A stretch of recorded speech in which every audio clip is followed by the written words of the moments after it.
శ్రీమాత్రే నమః. నేను మీ చిర్రావురి.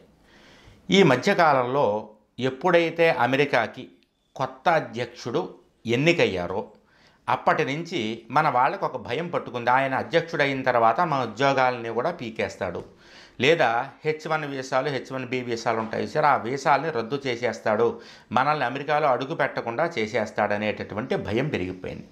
ఉద్యోగ భద్రతకి సంబంధించినటువంటి భయం విపరీతంగా మన వాళ్ళకి పెరిగిపోయింది. కానీ మీ ఉద్యోగానికి సంబంధించినటువంటి భయాలు ఏమైనా ఉంటే మీరు చక్కగా వదిలిపెట్టేసేయండి.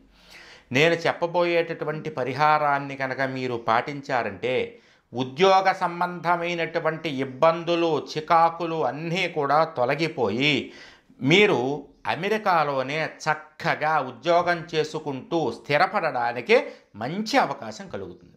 ఇప్పుడు చెప్పబోయేటటువంటి పరిహారాన్ని జాగ్రత్తగా పేపరు పెన్ను తీసుకుని రాసుకోండి, లేదా మీకు గుర్తుంటే గుర్తు ఉన్నట్టుగా చక్కగా జ్ఞాపకం పెట్టుకొని చేసుకోండి. మనకి విదేశాలకి వెళ్ళడానికి అధిపతి, అంటే విదేశీ ప్రయాణం చెయ్యాలన్నా మనకి దానికి ఆధిపత్యం వహించేటటువంటి వాడు రాహువు.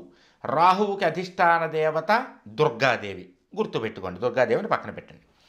తరువాత మనం ఉద్యోగంలో స్థిరపడాలంటే, స్థిరత్వం రావాలంటే మీకు అనుగ్రహించేటటువంటి వాడు దేవీ ప్రశ్నం ప్రకారము రవి. కాబట్టి రవికి అధిష్టాన దేవత శివుడు. పక్కన పెట్టండి. ఇప్పుడు దుర్గాదేవి పక్కన శివుడు వచ్చాడు కదా. అదేవిధంగా మనం చేస్తూ ఉన్నటువంటి ఉద్యోగం నుంచి స్థానచలనమో, స్థానభ్రంశమో, లేదా అభివృద్ధి, ఉద్యోగంలో ప్రమోషన్లో కలిగించేటటువంటి వాడు గురువు. గురువుకి అధిష్టాన దేవత విష్ణుమూర్తి.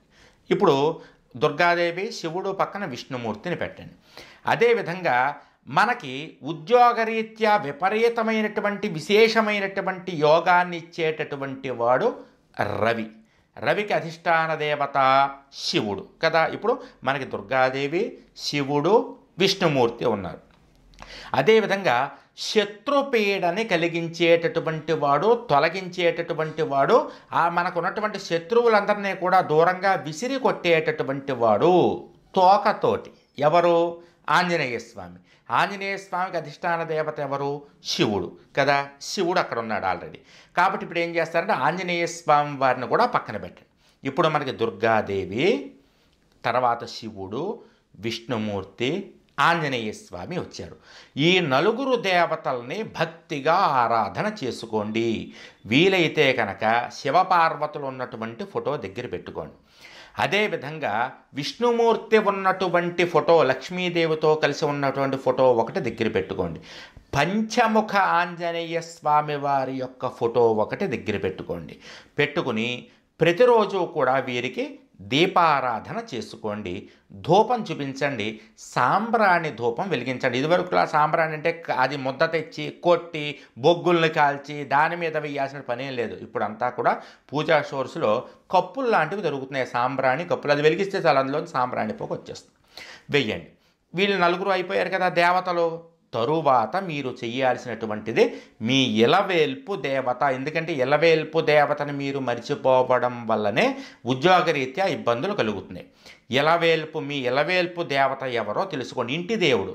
తరువాత మీ గ్రామ దేవతని తెలుసుకోండి. తరువాత మీ కుల దేవతని తెలుసుకోండి. వీళ్ళ ముగ్గురు యొక్క అనుగ్రహం మీకుందంటే మీ ఉద్యోగం అమెరికాలో కాదు కదా, అంటార్కిటికాలో ఉన్నా సరే ఎక్కడికి పోదు.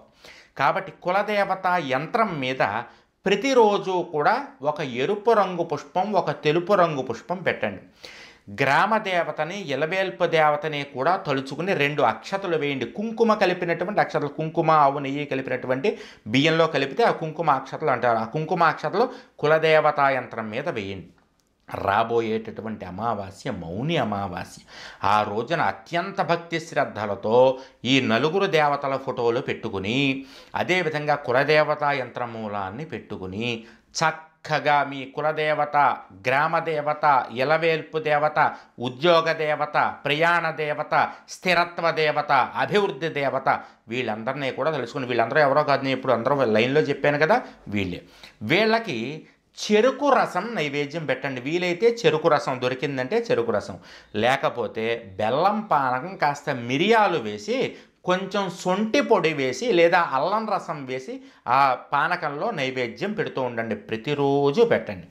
అలాగా మీరు 41 రోజుల పాటు ఈ పానకం లేదా చెరుకు రసం నైవేద్యం పెట్టడం వల్ల, అదేవిధంగా 11 అమావాస్యలు కులదేవత ఆరాధన, గ్రామదేవత, ఇలవేల్పు దేవత ఆరాధన చెయ్యడం వల్ల మీ పిల్లలు కనుక అమెరికాలో ఉంటే వాళ్ళ యొక్క ఉద్యోగాలకు సంబంధించినటువంటి భయం ఉంటే ఆ భయాలన్నీ కూడా తొలగిపోయి స్థిరత్వం అనేటటువంటిది ఖచ్చితంగా కలుగుతుంది. కులదేవత ఆరాధన ఎలా చేయాలనేటటువంటిది మన చిర్రావూరి ఫౌండేషన్ యూట్యూబ్ ఛానల్లోనే నేను కొన్ని వీడియోలు పెట్టాను. కులదేవతకు తొలి అమావాస్య పూజ అని, అదేవిధంగా రెండో అమావాస్య పూజకి మౌని అమావాస్య అనేటటువంటి వీడియోలు నేను పెట్టాను. చక్కగా ఈ పూజ చేసుకోండి.